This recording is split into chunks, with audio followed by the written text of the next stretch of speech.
తెనాల్లో ఒక ముగ్గురుని రౌడీ షీటర్లను కొట్టినటువంటి సంఘటన కొత్త మలుపులు తిరుగుతోంది. సాక్షి వైఎస్ఆర్ కాంగ్రెస్ పార్టీ ఇప్పుడు వాళ్ళకి అండగా నిలబడటంతో వివాదం కొత్త మలుపులు తిరుగుతోంది. ఇందులో ఒకటి బాబులాల్ అని ఇందులో ఒక అతను ఎవరైతే తన్నులు తిన్న అతని తల్లి రహమతుల్లా షేక్ ఏం చెప్తుందంటే, నాకు 4 మగపిల్లలు, 4వ కుమారుడు బాబులాల్ మెకానిక్గా పనిచేస్తున్నాడు. జాన్ విక్టర్ తన స్నేహితుడు పుట్టినరోజు వేడుకుందని ఆహ్వానించడంతో బాబులాల్ వెళ్ళాడు. తర్వాత రోజు పోలీస్ స్టేషన్ నుంచి ఫోన్ రావడంతో వెళ్ళాం. పుట్టినరోజు పార్టీ తర్వాత బండి మీద వచ్చిన వ్యక్తితో ఘర్షణ జరిగినట్టు తెలిసింది. ఆ వ్యక్తి పోలీస్ దుస్తుల్లో లేకపోవడం, పోలీసులని చెప్పకపోవడం, నోటుకొచ్చింది మాట్లాడి చేయి చేసుకోవడం దీనికి కారణం. ఆ కానిస్టేబుల్ అది మనసులో పెట్టుకుని వాళ్ళంతా గంజాయి తాగినట్టు ఒక కత్తి కూడా పక్కన పెట్టి చెయ్యని నేరాలు మోపి అక్రమ కేసు పెట్టారు. మా అబ్బాయి వాడి స్నేహితుల్ని నడి రోడ్డు మీద కూర్చోబెట్టి దారుణంగా చితకబాదిన వీడియో చూసా. అక్రమ కేసు పెట్టడమే కాకుండా ఇలా కొట్టడం ఎంతవరకు సమంజసం అంటూ ప్రశ్నించారు. అలాగే ఇంకొక అతను జాన్ విక్టర్ తండ్రి చేబ్రోలు ఇజ్రాయెల్, తనేమంటాడంటే, మా సొంతూరు చుండూరు మండలం జలపాడు, ప్రస్తుతం మంగళగిరిలో ఉంటున్నా, ఎల్ఐసి ఏజెంట్గా పనిచేస్తున్నా. నా కుమారుడు జాన్ విక్టర్ న్యాయవాదిగా నమోదు చేసుకుని గుంటూరు కోర్టుకు వెళ్తున్నాడు. కుమార్తె సాఫ్ట్వేర్ ఇంజనీర్. తెనాల్లో చదివే సమయంలో ఐతానగర్కి చెందిన వేము నవీన్ నా కుమారుడికి స్నేహితుడు. గత నెల 24 పుట్టినరోజు పార్టీ అంటూ నవీన్ పిలిస్తే నా కుమారుడు తన స్నేహితుడు బాబులాల్తో కలిసి తెనాలి వెళ్ళాడు. ఐతానగర్ పల్లెకొండ వారి వీధిలో నవీను, రాకేష్ వాళ్ళని కలిశారు.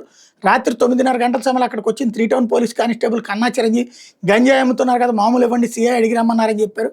మేమెందుకే, వాళ్ళు మాకేం సంబంధం అంటూ నవీన్ ఎదురు తిరగడంతో ఇద్దరి మధ్య మాట పెరిగింది.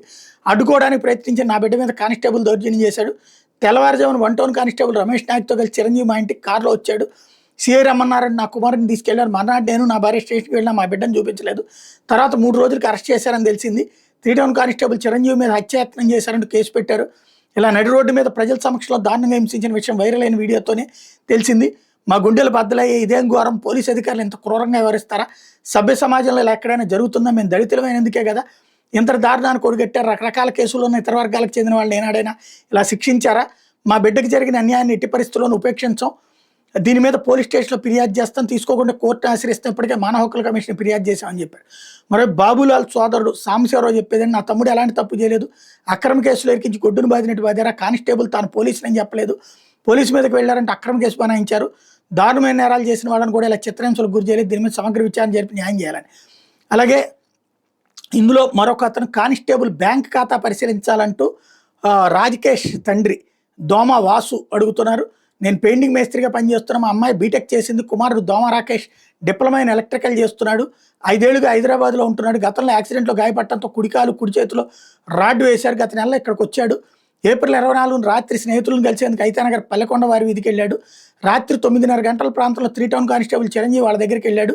నవీన్కి కానిస్టేబుల్కి మధ్య ఘర్షణ జరిగింది. కానిస్టేబుల్ అక్కడే ఉన్న మా వాడి చొక్కా పట్టుకోవడంతో విడిపించుకుని ఇంటికి వచ్చాడు. మామూలు కోసం ఆ కానిస్టేబుల్ అక్కడికి వచ్చాడు. పట్టణంలో చాలామంది దగ్గర మామూలు వసూలు చేస్తుంటారు, కొందరు డబ్బులు ఇస్తే మరి కొందరు ఫోన్పే చేస్తుంటారు. కానిస్టేబుల్ బ్యాంక్ ఖాతా పరిశీలిస్తే వాస్తవాలు వెల్లడవుతాయి. కానిస్టేబుల్ గాయపడితే ఆసుపత్రిలో చికిత్స పొందకుండా కొద్ది గంటల్లోనే మా ఇంటికి ఎలా వచ్చాడు, కావాలని అక్రమ కేసు పెట్టారు. నా కుమారుని పోలీసులు నడి రోడ్డు మీద చిత్రహింసలకు గురి చేశారు. కాల్లో రాడ్డు ఉందని వేడుకున్నా వినలేదు. ఒక సీఐ బూటు కాలుతో తొక్కి పెడితే మరో సీఐ విచక్షణారహితంగా చితకబాదాడు. మా బిడ్డను కొట్టిన పోలీసులకు తగిన శాస్తి జరగాలి, ఇందుకు న్యాయ పోరాటం చేస్తా అని చెప్తున్నారు. అదే సందర్భంలో దళిత యువకులపై బహిరంగంగా పోలీసులు 3rd డిగ్రీ ప్రయోగానికి సంబంధించి అదే పోలీస్ స్టేషన్లో ఫిర్యాదు నమోదైంది.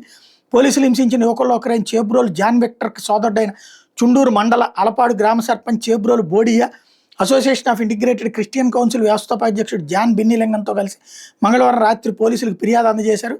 గత నెల 25వ తేదీన తెల్లవారుజామున మంగళగిరిలో ఉంటున్న తన సోదరుడు జాన్ విక్టర్ని, తెనాలికి చెందిన దోమ రాకేష్ని పోలీసులు అదుపులో తీసుకున్నారని తెలిపారు. అదే రోజు తెనాల్లో ఊరేగిస్తూ జయప్రకాష్ నగర్ రోడ్లో 2 town CI Ramulu Naik, 3 town CI Ramesh Babu, 3 town constable P Murali, 2 town constable మరికొందరు కానిస్టేబుల్ అతి కిరాకంతంగా హింసించారని ఆరోపించారు.